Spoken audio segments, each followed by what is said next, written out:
Hey, what's up everybody? Today I want to talk about TPKs and character death and why I think it's good for your game. Um, I think we've gotten to a point in the hobby where, with like 5e and stuff like that, where, character death and TPKs are like something to be avoided. And I think it's bad for the hobby and I think it's bad for your table. And I'll tell you why. A world without consequences, like really, what's the point? It's not gonna be fun when your player characters are just gonna be running around the world, running amok, doing anything they possibly want without any consequences. And let's be honest, what's the ultimate consequence? Character death. That's the ultimate consequence, right?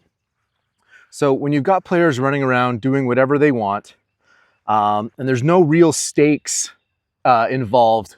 Like again, like why are we doing this, right? Like it's when you survive a vicious encounter, it tastes that much sweeter when you actually like get out of this thing alive. Like, oh my God, guys, I can't believe we actually did it. Like it's that feeling. Like it makes you come alive. So, and I know this probably video isn't probably for everybody. I know there's probably a lot of players out there who, incorporate character death and TPKs at their table. This video might be for those who are sitting on the fence about it and they kind of try to avoid it. So I once killed I think we were running a level 1 adventure. I killed one player. I killed both their characters. And they just jumped back in, rolled up some new like level 1 characters, got back into the game, avenged their fallen comrades. Like it's amazing, that feeling when you can overcome these threats is absolutely incredible.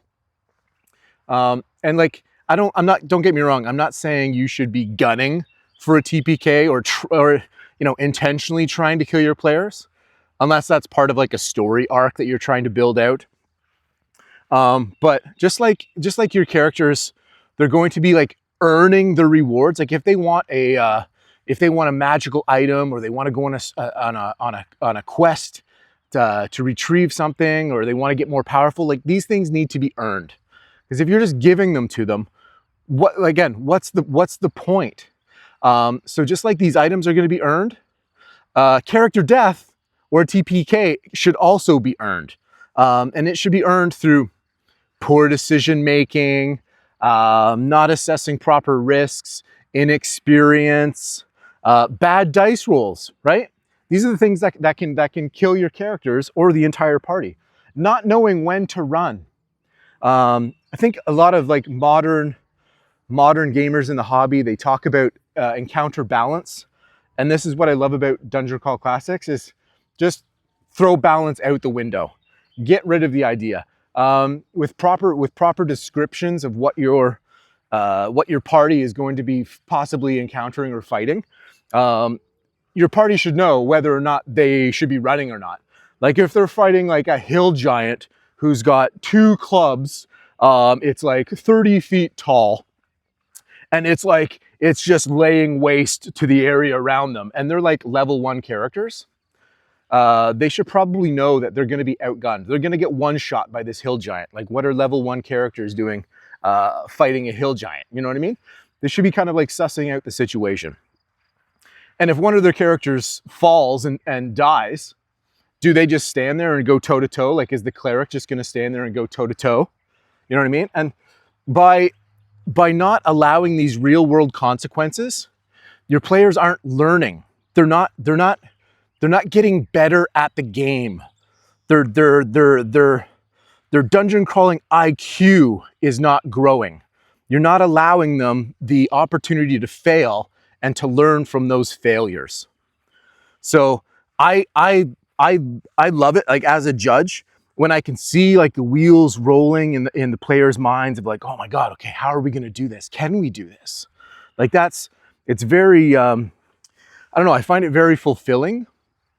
And, yeah, I encourage you guys to not go, like I said, don't go out and try and kill your characters, but the world needs to have consequences, and the players need to learn about those consequences. And the game doesn't end just because your character died, right? Like, I think we need to get over that too. Roll up a new character, jump back into the fight, avenge your fallen enemies, or you know, I can think of Swords Against Death. I can think of Tower of the Black Pearl, like those two adventures right there. They send the players to locations where you can actually bring people back from the dead, right? So just because your player characters die or the whole party dies, doesn't mean your adventure ends there, right? Maybe you guys, you start in the underworld next session, right? Like, it doesn't have to end there. The story doesn't have to end with character death, but I think it should be an important part of the game. Because again, like anything else, if there's no consequence, victory, it doesn't taste sweet. So get out there, do some hardcore gaming, have some fun, and if you die, just pick up the pieces, move on, learn from it, have a great time. Yeah, anyways, that might be it for today, guys. You guys take it easy. If you guys think I'm wrong, drop a comment, right? Like, let me know what you guys feel, or if you guys are playing these hardcore games, or even like, like play a game without a cleric. Take the training wheels off and play a game without a healer and see how it goes. Play in hard mode. So yeah, if for more DCC content, subscribe. If you guys like this kind of stuff, let me know, drop me a like. It really helps the channel grow. And the whole really point of this channel was just to talk about Dungeon Crawl Classics and show off some of the cool stuff that these teams are developing. So yeah, if you guys are interested in that kind of stuff, maybe subscribe, okay? Peace out. You guys have a great day. Take care.